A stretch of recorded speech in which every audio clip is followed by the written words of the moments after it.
And welcome back to Spiritual Strength, Meeting of the Minds. Here's a man you've all seen several times, not just on our show, but mainly other places, the great Steve Ray. Steve, thanks for joining us. Well, thank you, Gene. Good to be here as always. Keep up the good work, what you're doing. Thank you. Thank you. And we're great, and we're very glad to see that you're recovering well. Things are going well, Dad, and you have a new book coming out. Yep. A month ago, I had both knees replaced. Everybody said I was crazy for doing the bilateral both at the same time. And for the first 2 weeks, I thought they were correct. I said, what in the world did I get myself into? But now that I'm a month into it, I'm up and around, and I'm glad I did both at the same time. And they said another 2 months, I'll be right back to normal. Excellent. So, but So, that's good. I'm glad I did it because I'm 68. I want to lead pilgrimage for another 30 years and keep busy. So it's better to get them fixed now and get it over with. Yeah, the new book is called Genesis, a Bible study guide and commentary. It's 500 pages, but it reads like a novel.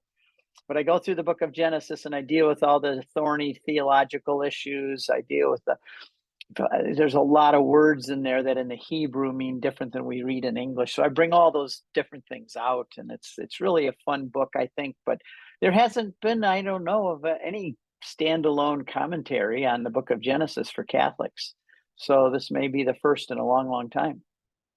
excellent. Well, we're certainly excited for that and all your work. So Oh, today, thank you. we talk about parenting, grandparenting, something you have quite a bit of experience with. I mean, in sports, there's different trophies, and as a professor, they get different awards. Well, your awards, the arrows in your quiver, your children, your grandchildren, who are just real solid Catholics, great people. So I thought, who better to have on our show than you to give some parenting advice. That says the reward of old age is to have grandchildren and children. The scriptures say that. But yes, I just a little disclaimer. I'm certainly no doctor of family practice or psychologist or anything else. I'm just a dad. And the great joys of my life is to be a husband, a father, and a grandfather now. And we took that very seriously. I have 4 kids. The youngest one is how old, Janet? Cindy is 45. She's our oldest daughter.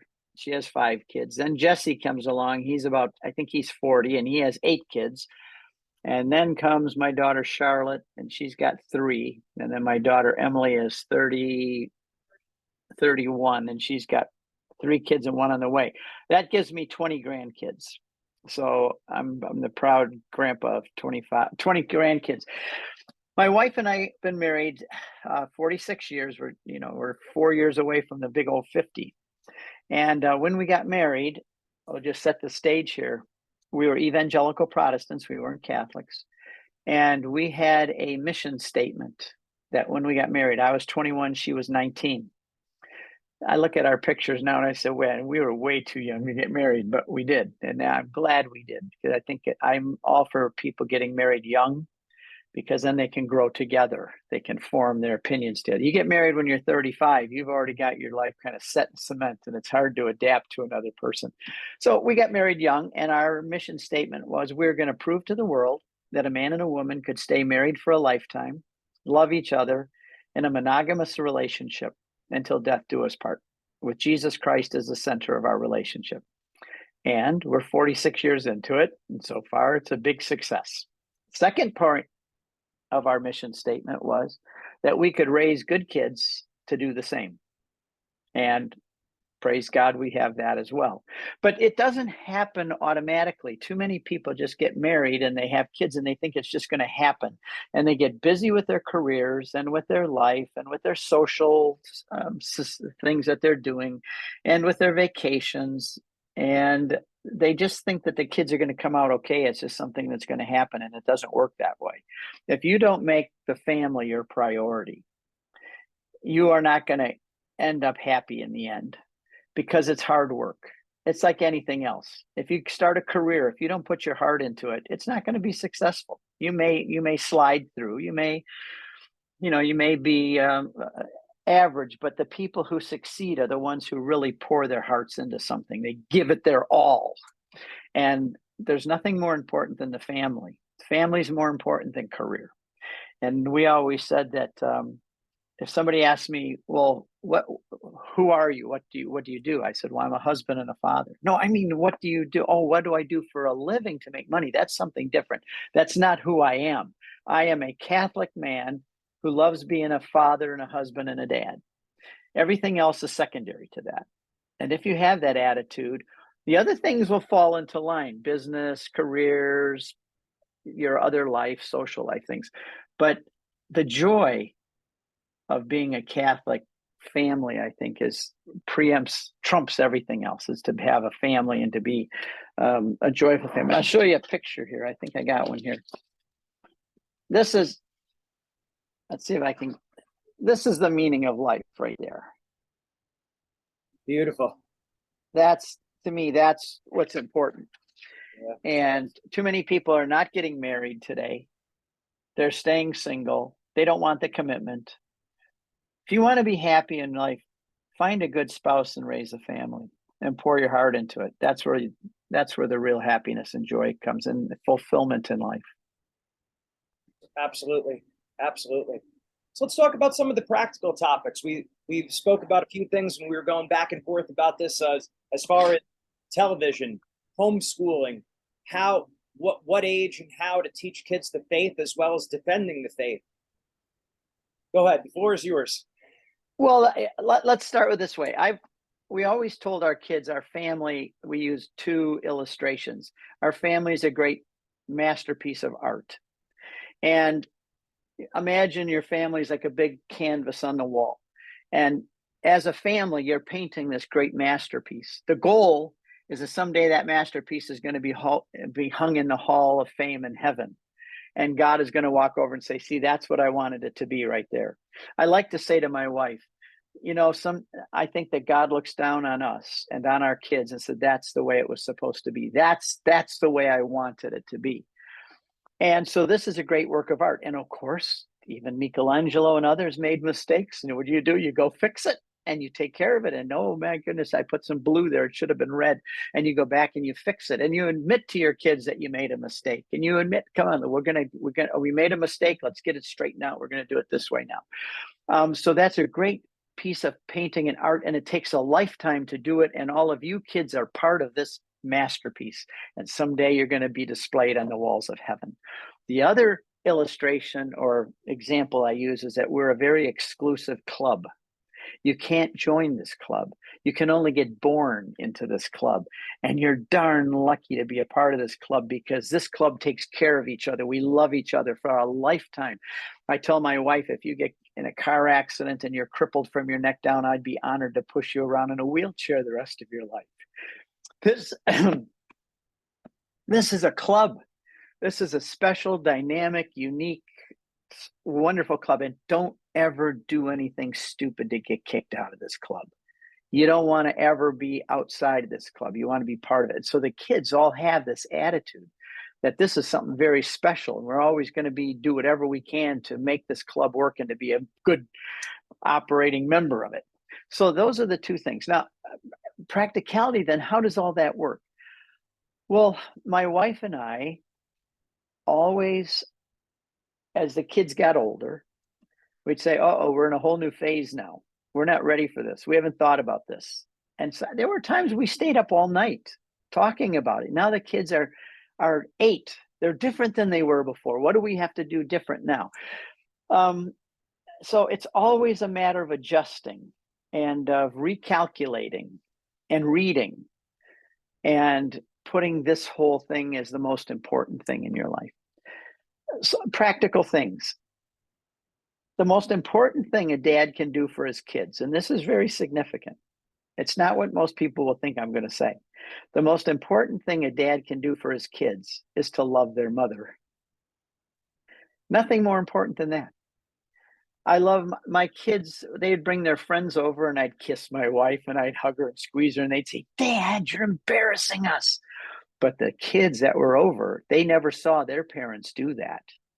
And they liked seeing me hug and kiss my wife. They liked that. And my kids were a little embarrassed about it until they got older. And then they realized how lucky they were that they had a dad who loved their mother. And I loved my wife enough that I told my kids, you will not say no to her. You will never raise your voice to her. You will never disobey her, because if you do, you have me to deal with. She's my girlfriend. Her and I were together long before you got here, and we're going to be together long after you're gone. And so you think if you're going to come into my house with me and my girlfriend and you're going to disrupt that, you got another thing coming, buddy. You're not going to mess with my girlfriend. And if you do, you have me to deal with. And they knew that.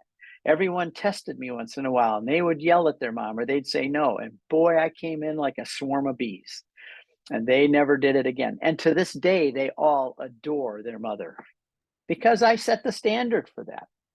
So then loving the mother has to be the father's priority, to the point of even defending her.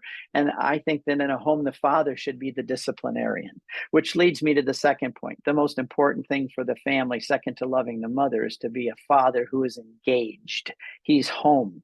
He's with the kids. He disciplines them. The wife shouldn't discipline the kids. She should be the lover, the homemaker. So I'm the dad.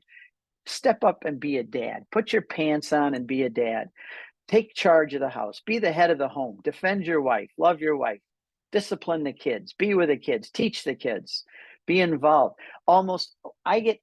Gene, I get people sending me emails all the time saying, I have this problem and I have this problem. 9 out of 10 times I write back and I say, I have one question for you. What was the relationship with your father? Because 90% of the problems in kids today are daddy issues. Either the dad's not home, he's not involved, he's abusive, he is silent, he's not involved. Girls then go out to look for a guy who loves them because their dad doesn't. Guys go out and look for men who are models of manhood because their father isn't. So they join gangs, they go find bad friends that, in Detroit, 75% of the boys don't have fathers in the home. So they go and they look to the pimps and they look to the drug lords and they look to the gangs to be a substitute father. Dads, if they're there, if you see a successful kid, you're always going to almost always say that father was there. When I see a girl get in trouble with prostitution or drugs, all these things, I always say, where's her father? Where's her father? Dads have to be strong and engaged and godly. They have to protect and love their wives, and they have to be there to be examples to their daughters. I took my daughters on a date. Once a year, we'd get all dressed up and I'd take them on a date. We'd either go to a play or a movie, and then we'd go out to dinner. And I always would tell them how beautiful they are. Dad loves you. You're gorgeous. They don't have to go look for some sleazebag in the back of a station wagon to tell them they're beautiful, because their dad tells them that. They can go through life with their head held high and proud because dad loves them and dad thinks they're beautiful, and dads are there to protect them. And Gene, I also told, anytime when we started getting older, the boys started coming around. I have 3 daughters and 1 son. So we had this whole daughter thing going. And when guys started to notice my daughters are beautiful and nice girls, they would start coming around. But before they ever got anywhere near close, they had to come and interview with me. So they'd come over to the house. I said, you want to be friends with my daughter? That's great. Come on over. Let's sit down and talk.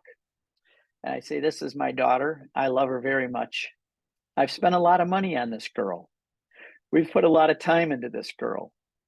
One of them, she was 3.5 pounds when she was born. I held her in my hand and her little legs held over. I said, I knew her. You didn't know her back then. I did. And I said, and I love her. And if you want to be friends with my daughter, you're now accountable to me. And if you ever touch my daughter in a way that you shouldn't, I'll break both of your legs. And the guy would go, ha, ha, ha. And my son would say, don't laugh. Dad means it. And I'll help him. So the bad guys left. And the good guys stayed and married my daughters. And this is what dads need to do. And we'll be continuing that beautiful tradition with the Zanetti family. That's excellent. The movies, television, common culture today makes men look like idiots. They downplay priests. They downplay fathers. Fathers are stupid idiots. Priests are abusive and idiots. And men, it's always the daughter who's teaching her father how to use the computer. It's just a total, the whole feminization of our culture has been a disaster. The whole LGBT thing has been a disaster because it makes it difficult for men to be friends with other men. because I think, oh, he's gay. You know, he's two guys at a restaurant talking, they must be gay. Well, this is total utter nonsense. You know, I travel around the world. In other countries, men walk around the streets with their arms around each other. You don't think they're gay, you just think they're good friends because they don't have this kind of a sexual feminization of the culture. And I resisted it, and I resisted all of it to this day. I tell my son to be a manly man, and boy, is he ever. Big red beard, and he's got 8 kids, and those kids just love him, and he does things with those kids. They have a great time together as a father and his beautiful wife. My daughters are all feminine, lovely women who married men who love being men. And my feminine, lovely, beautiful daughters, they make the man want to be a man and take care of them. You know, I started out with my wife, I had nothing. I was starting my own business. I didn't have 2 nickels to rub together, as you could say. My wife married me. She said, I know you're going to be successful, and I'm behind you all the way. And that's why I became successful, because I wanted to be a man and she wanted to be a woman. And we wanted to have a family. And because she trusted me and supported me, she gave me the motivation and the incentive to be successful, which is how I got to where I am today. That's excellent. Talk about the education of your children, as well, the secular as well as the religious education, how you did that. I know you're a big proponent of home. We are. When we even before our daughter was born, we got married in 1976. Excuse me. And our first girl was born a year later in 1977. And my wife said, and boy, have things changed since then. I mean, if you thought education is bad back then, look at it today.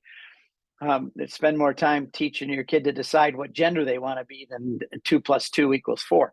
So I would say immediately that any parent has to be very, very careful. There's no decision you're going to make more than how your kids are educated. So in 1977, we had our first girl. By the time she was 2 or 3, my wife said, Steve, I'm not sending her to public schools. There's no way I'm going to give my daughter away to someone else for the best 8 hours of her day. I'm going to homeschool my kids. And so we discussed it. She said 2 points. Number 1 out of 5 kids can't read today. In Detroit, it's 50% illiteracy. 50% illiteracy in Detroit among kids. Okay, she said, I can guarantee my kids will know how to read. Number 2, my kids will know they're made in the image of God and they didn't crawl out of some muck in some evolutionary random scheme. They were made in the image of God. Therefore, they have value, they have importance, they have eternal significance. So we started homeschooling, but in Michigan, it was illegal. So we went underground. For 8 years, we bought an old farmhouse in the country, and we disappeared. And we homeschooled our kids. And everybody said, you're going to ruin them. They're going to be social misfits. They're not going to be socially and able to deal with other people. Nonsense. We were in Boy Scouts, Girl Scouts, dance class, karate class. We did things with our kids. We had homeschooling friends. We did everything with them. We controlled who their friends were. Oh, that's terrible, people say. It's not terrible. When you have a little plant that's growing, a little tree, you protect it. You don't just throw it out there and let the rabbits eat it and the winds blow it over. You protect it when it's young. You expose it to things. Yes, as it grows, you allow that tree to be exposed to the sun and the wind because that's what makes it strong. But we homeschooled our kids and we protected them, and we exposed them to things when the time was right. When time was ready, we got them involved, and they were social. I mean, you look at our kids now, they all went through university. They all got 4.0s. They all have degrees. People were wanting to get homeschooled kids into university now because they've learned how to study, they've learned how to think, and so on. So some people may not have the wherewithal to homeschool. Say there's a single mom and things have not worked out the way she wanted, and it's very difficult for her to homeschool because she's got to make a living for the family, or even to send them to a public or private school because she doesn't have the money to do that. So you've got the options of public school, homeschool, Catholic, Christian, private schools. But no matter where they're going to school, the dad is still in charge of their education. The dad has to view himself as the child's primary educator.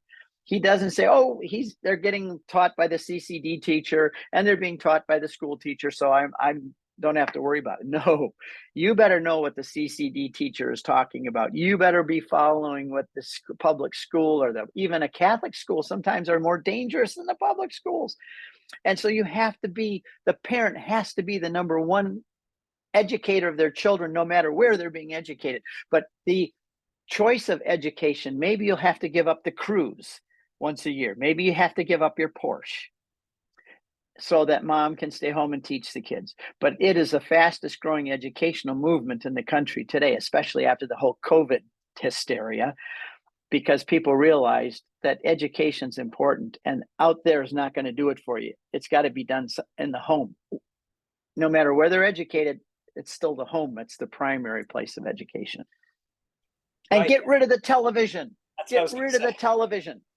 I don't think there's anything a family can do better than to get rid of the television. Let me give you an example. If three scantily clad women arrived at your door and said, "Can we come and play with your kids this evening?" You'd say, "Get out of here. There's no way I'm going to let you creepy girls come in here and be." But yet you let your kids go in the bedroom and turn on the TV, and they can sit around and watch the TV, and they're being educated by those same people, and even worse. So how in the world can you think you're going to raise your kids when they're going to watch TV 4 or 5 hours a day, and you maybe only spend a few minutes a day with them? My father would not get me a television. He said, "We're going to read books together." So I never knew who Leave It to Beaver was. I never knew any of those shows, because my dad, after dinner, would read books to us, stories about heroes and dragons and giants and things like that. So guess what we did? We read books to our kids. We had shelves of books, and we read The Yearling, and we read Where the Red Fern Grows, and these stories that build character, and they hear dad's voice reading. Now what I do is I make audiobooks, and I send them to my kids so my kids can listen to me read stories. I think I've got 5 or 6 of them now, and they can listen to Grandpa read stories to them on the computer.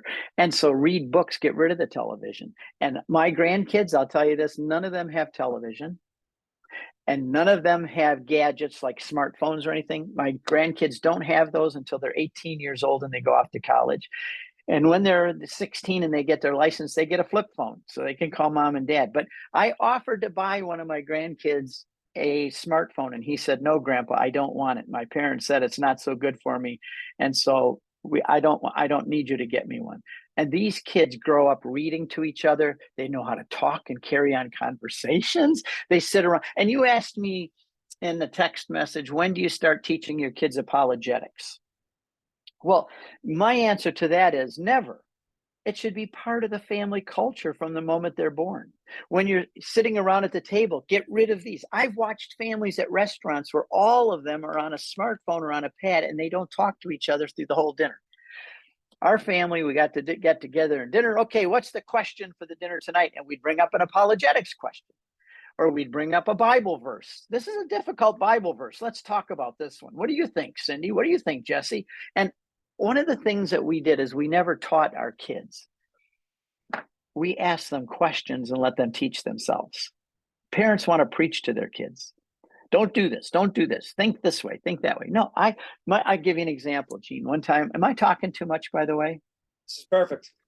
Okay, well, all right. I'm not giving you much chance, but my daughter said to me when she was about 8 years old, she said, "Dad, I don't know if there's really a God. I know you and mom think there is, but I've been thinking maybe there's not." And she said, "I know all your books say there are, but someday when I get older, I'll read the books that say there aren't, and maybe there's not one." I said, "Cindy, that's a very good question. Yes, I believe there's a God, but I'm not going to tell you why. I want you to think about it. And you think about it, and when you come to a conclusion, come back and tell me." So she's 8 years old. I could see she's thinking and thinking.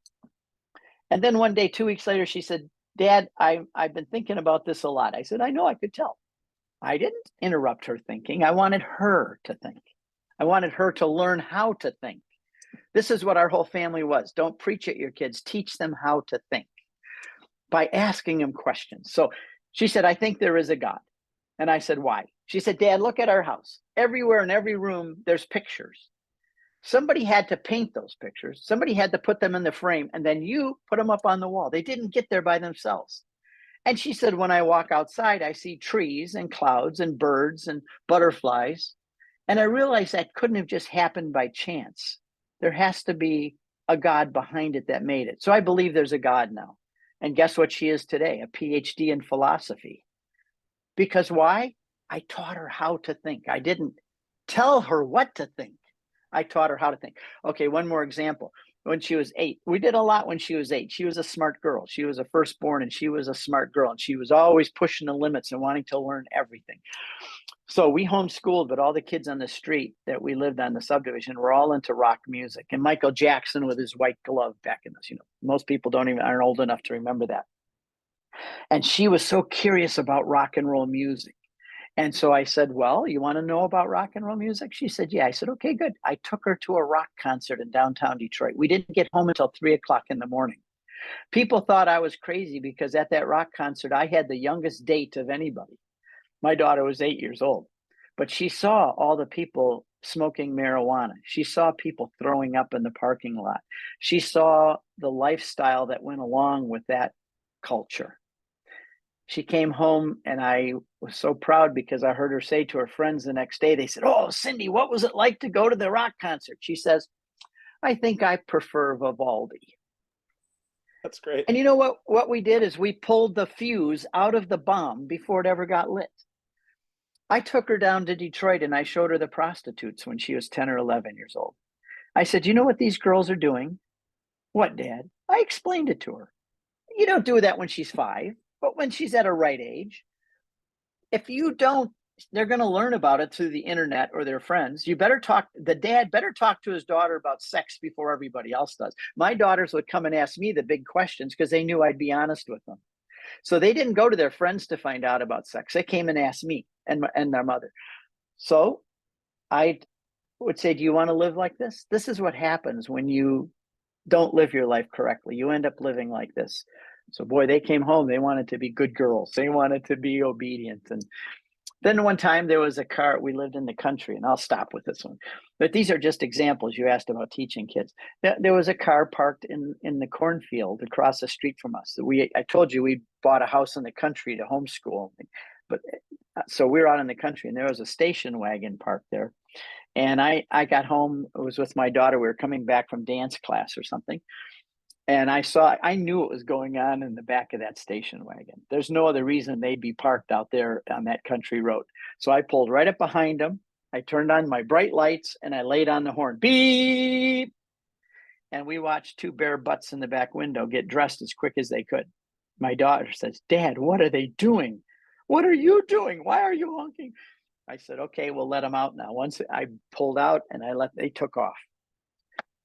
I said, Cindy, I want you to think about what you saw tonight. We'll talk about it at breakfast in the morning. So at breakfast, she came down and she said, Dad, I think I know what they were doing in that car. I said, what? She said, Dad, we have chickens and goats and rabbits, and I know what they do. And then they have babies. She said, I think that's what they were doing in the car. I said, Cindy, you're right. Smart girl. I said, now let me ask you a few questions. Why do you think the girl was in the back seat of that car with that guy? Why was she doing that with him? He said to her, I love you so much. If you love me, you'll let me do this to you. She wants to be approved or find the love of some guy, probably because her father doesn't love her. She doesn't have her father giving her approval. So she's looking for some other guy. And this is the way the guys, that's what they think about. They're not romantic like you girls are. They are just thinking about getting you in the back of a car. Not every guy, but too many of them. And if some guy ever says, if you really love me, you'll let me do this. I said, first of all, you slap him in the face and you tell him, I'm not going to be your boy toy. I'm not anybody's boy toy.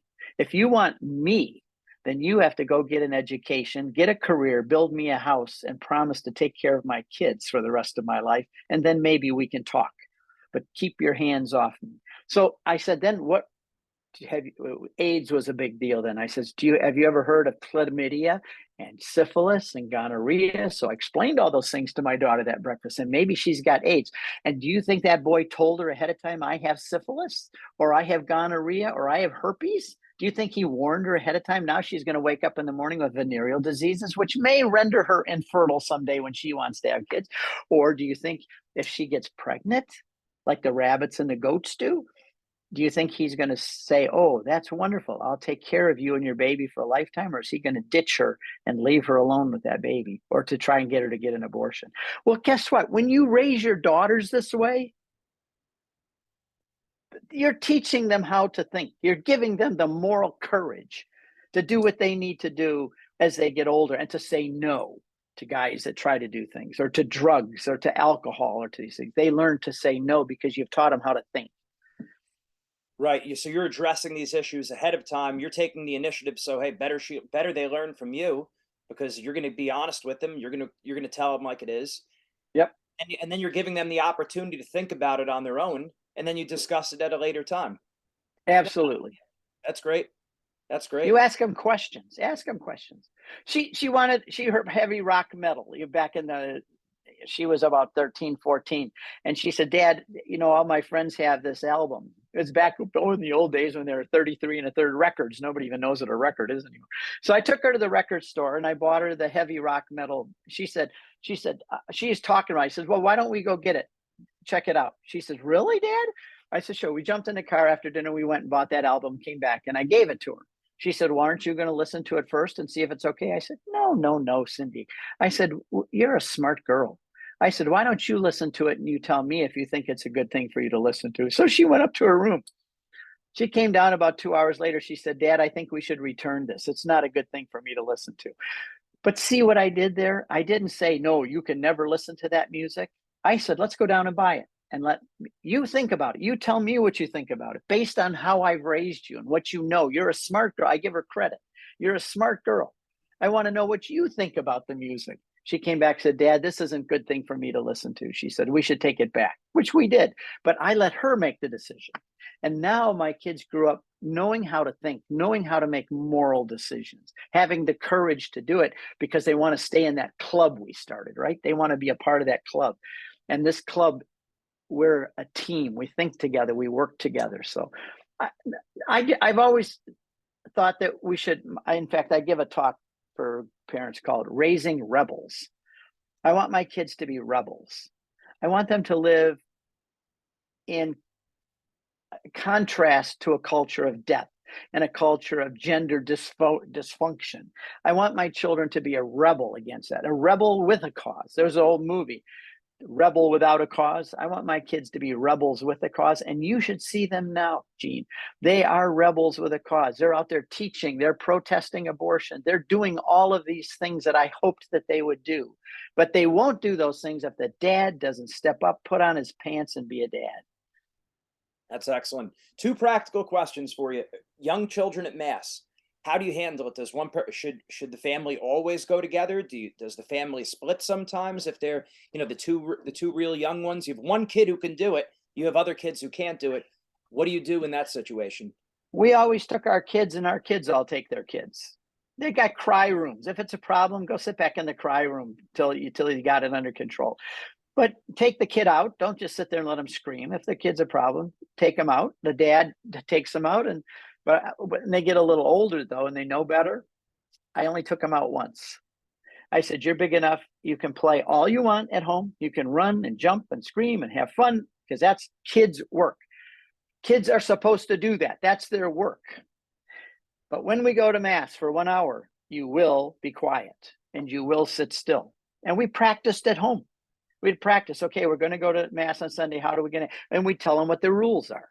And if you break those rules, what's going to happen?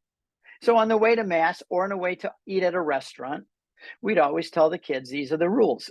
Remind us what the rules are, Cindy and Jesse. We can't get out of our seat. We can't talk loud. We can't play with our food. We can't refuse to eat things. Okay. And what happens if you break those rules? You're going to put us in the car and we go home and we don't get dinner that night. Correct. Going to a restaurant is a privilege. It's not a right. You probably can't do this these days, but we would always park right by the window and we'd sit in the restaurant. And every kid tested me once. And I would take them out and put them in the car. We'd be eating dinner, wave to them, and they didn't like that. And when we got home, they said, I'm hungry. I said, you should have eaten with us at the restaurant. We'll see you for breakfast. The kids, I was tough on my kids. They knew I meant it, and I never backed down. So one time at a restaurant, every other time they were a perfect angel. And people would come up to us and say, "Your kids are so well behaved." But we did the same at Mass. I would say to them, if you break the rules in Mass, I'm going to take you to the back, but it's not going to be a time for play. You may get a spanking because you disobeyed the rules. One time, it's over. So all of my kids have take their kids to Mass. And when they're young, you take them out and bring them back in. But I a couple of weeks ago, I put up a blog. It was a picture of a Cheerio under a pew at the Catholic Church. I walked in and sat down, and there was a Cheerio under the pew in front of me. I took a picture of it, and I came home and I wrote a whole blog. I said, "This Cheerio represents to me a courageous parent, a parent who brings their kids to Mass, and they prepare ahead of time. They brought them Cheerios. They probably brought some little books to look through, and they were courageous because they brought their kids to Mass. They didn't just say, well, watch it on a video or something." And I think the parent and anybody that turns around and looks at you and says, "Your kid's making too much noise," I just say, "Why don't you mind your own business?" I am glad when people bring their kids. When they bring 5 or 6 kids at Mass, I always go over and say, "You have a beautiful family. Thanks for bringing them here today. Thanks for bringing them to Mass." So it's every family's different. When the kids are young and they're rambunctious, take them out, but don't 2 or 3 years old. They better not be doing that. They're old enough to notice it at Mass. And if they're not, then the parents have done a poor job, I think, and treat them, because I've seen it done. Excellent. And then the last question, how do you address problems within the church if there's, certain priests or certain people in the clergy, even in the magisterium, who are teaching things that aren't our faith? How do you address Tell that them, with kids? That's a tough one. tell them that, tell them the kid that priest is wrong. Tell them the Pope said something wrong today. Tell them why. Get the Bible out. Get the catechism out. Say, here's what the Pope said. Here's what the priest said. It's wrong. I had that experience in my own family because my dad was always honest. He said, "Boy, that preacher was," we were Protestants, and we, on the way home from church, he'd say, "Boy, that preacher was sure long-winded today, and he didn't have much to say." And my mom would say, "Dad, you should never talk like that around the kids." So I resented my mother for that because she was always not honest. She's always defending people even when they're wrong. Dad would say, "No, no, he was wrong. He interpreted that Bible passage wrong, and when we get home, I'll show you why." I was totally honest with my kids. If somebody says something wrong, and when we'd go through the checkout line, for example, and we'd see those cosmopolitan magazines and things that are always there, and the girl looks at those and says, "Oh, I could never look like that," I say, "Do you think that's a real girl there on that magazine cover?" I said, "She's fake. First of all, they spent 2 hours getting her hair right and putting makeup on her. And then they put her in a computer program where they made her cleavage a little bigger. They made her lips a little fatter. And that's 2 hours of makeup and 2 hours on the computer. That girl's not real. If you saw her in the morning, she probably looks scary in the morning." I said, "You, on the other hand, are a beautiful girl because you're real and you are beautiful inside too." So you teach your kids to argue. You teach them to argue with the covers of magazines. You teach them to every time we would see a commercial or something, or an advertisement, I'd say, "Tell me about that commercial or that advertisement." They say, "Well, Dad, they're lying to us because we really don't need that thing they're saying. They're saying we have to have that to be happy." See, they're all smiling because they have this thing. But having that thing is not going to make us happy and smile, Dad. And I said, "Good, very good." So I taught my kids to argue with all the advertisements and the promotions in the world. And I taught them to argue with the pastor or priest also if they're wrong. And if the Pope says something wrong, tell the kids why the Pope said something wrong. Being infallible does not mean that the Pope says everything correctly. And we had to be honest with our kids. Otherwise, they're not going to trust us. I was totally honest with our kids. Excellent. Just tremendous advice here. I should really be watching this several times as a young dad. I'll pass it over to my brother too, but I really appreciate it, Steve. Thank you.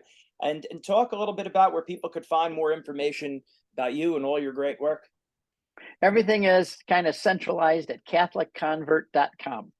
I have a lot of books out there. I have a lot of talks. I'm going to brag a little, but we did a 9-part video series on the whole story of salvation from Abraham all the way through the early church. We filmed it all on location in 6 countries. 16 countries, and it's fun, and it's for families. It's for families, and it has study guides, and I wrestle snakes, I fall in the mud.